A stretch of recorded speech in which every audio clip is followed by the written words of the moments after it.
Hi, this is Daniel for Gearbest. Today I have a very interesting and cool do-it-yourself TV box device from Khadas. It's the Khadas VIM2, that's VIM2.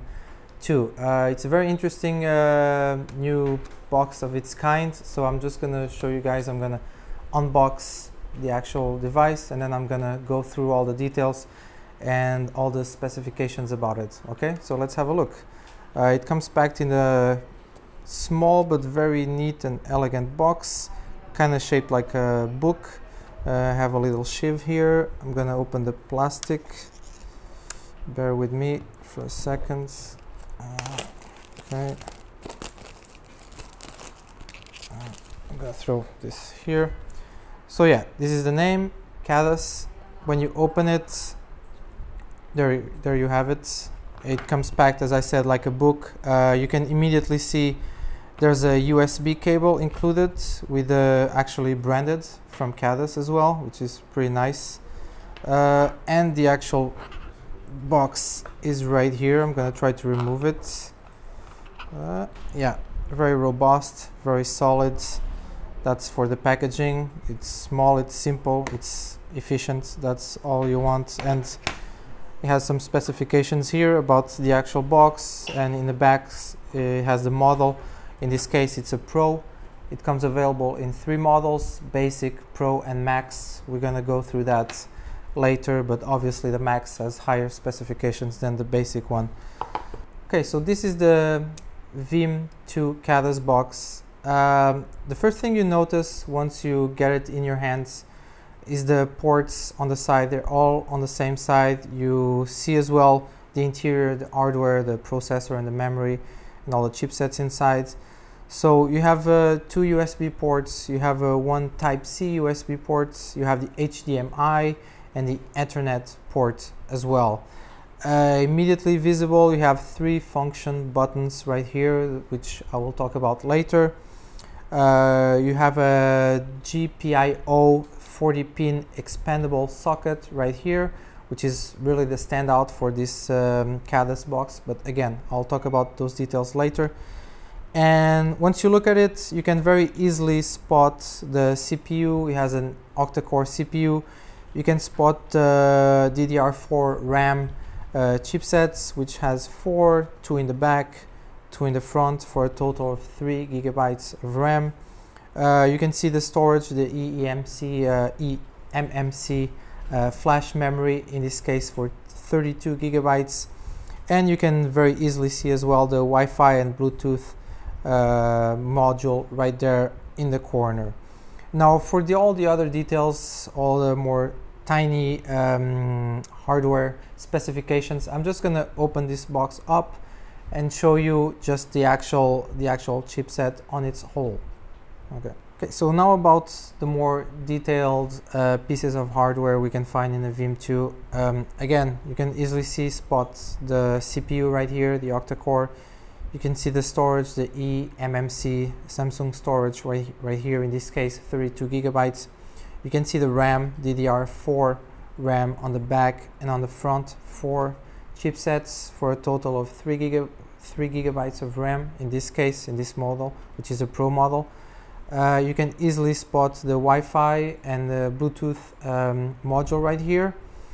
And for smaller parts, which only probably the more pro users will notice. Okay, so we have the MCU for power management right here, this small chipset, very important to manage the power of the device. Then still on the back, we have the SPI unit right here with 2 MB of memory, also very important. And going back to the upper side of the box, we can find here a RTS header, and we can find a fan header here. You can just attach a small fan for to cool off the entire board. Actually, I have one here, one small fan. It's not included with this box, but you can easily find one. So you're just gonna plug it right here, if I can. Yeah, and then you just put it whatever you want. You can, I mean, this is completely customizable for users. So that's just one example of what you can do. So one of the main standouts from the Vim2 do-it-yourself box is the GPIO 40-pin expansion socket right here, which allows programmers and users to expand the board with more ports and more chipsets and more processing power and whatever you can imagine to do with it. So I have some examples here of how to expand the board. I have one here which has a few more ports here on the side. So what you're gonna do is just just be careful and just fit it right here, and that's it. You have now double the potential for the board. Besides the GPIO pins, you also have pogo pads across the board. So you have one long line here, another one here, and we even have 6 here very subtly fitted right here. Again, I'm just going to show you one example. We have another board here which has some pogo pins right here. So what you're going to do is simply you're going to fit them in place, and then you even have here the holes from the board, and everything will just connect in a very intuitive form. Of course, you have to have the tools. You have to have to take your time to really fit it together, but everything is very intuitive. Everything is very obvious where to do and how to do it. So that's pretty much it. So these were some of the hardware specifications and details about the Vim2 box. Now we're actually going to show you how it works, the software. By the way, it comes with Android 7.1 Nugget stock version, and also with Ubuntu Linux. So once you get this box, it's going to be like it has a dual booting system with Android and Linux Ubuntu. So yeah, let's show you how it works now. Okay, so once we turn on the Vim2 box, we have Android 7 Nugget stock version. I'm just going to show you that it's actually the real deal. So you can just go to settings, and you have the standard Android menu. You can go to more settings right here, and I will show you first and foremost where is it? About device. I will show you. Yeah, there you go. Android 7.1.2. So that's what you're gonna get once you get the Vim2 box. A few cool functions the Vim2 box has is fan control. Like if you have a cooling fan attached to the device, you can go to the cooling fan settings, and you can change the speed from low to medium to high speeds very intuitively. You just select whatever you want, or just automatic, which is the recommended setting. Besides that, you also have control over the LED light from your box. You can change for heartbeat modes, always on, always off, or just the more smooth breath modes. So those are some of the special functions of the Vim box.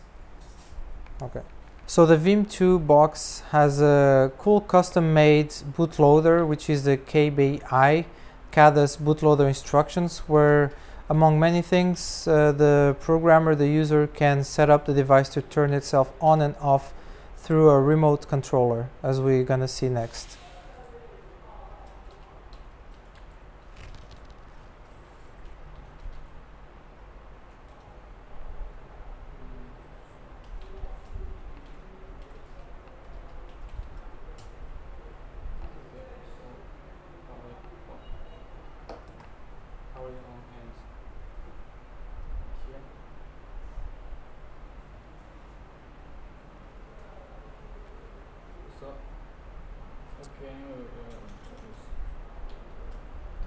So now it's off.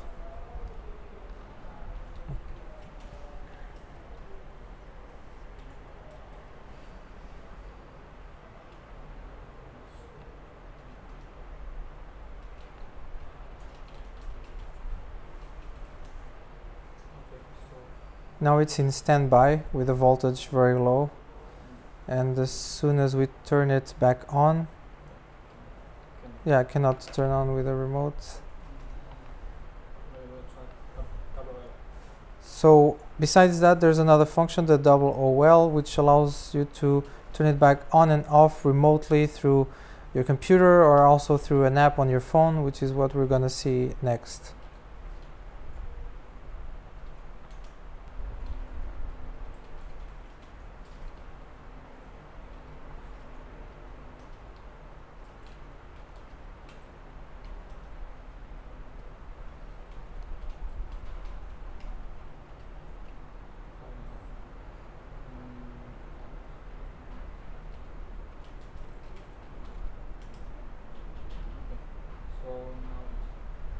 Now it's turned off in standby, and it's with the WOL.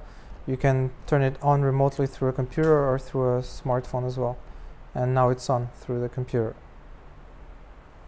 Okay.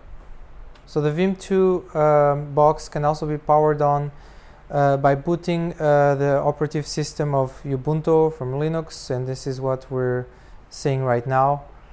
It's booting up, it's connected through HDMI to a TV. So once it's on, we're going to show you the system and how it functions in the most, well, in the normal way.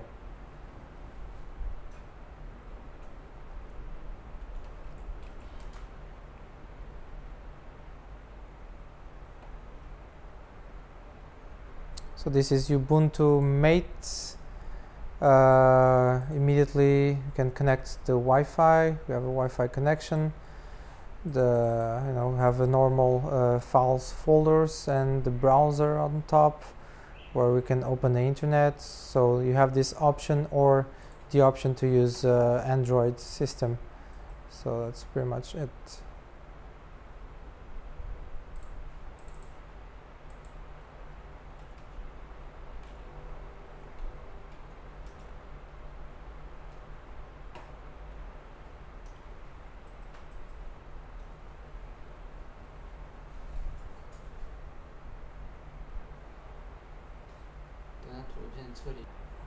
So the Vim2 box has the Linux kernel. We can check here the different versions. Terminal has been open. We have the Linux kernel version 4.9.26 and as well as the Ubuntu version 16.04.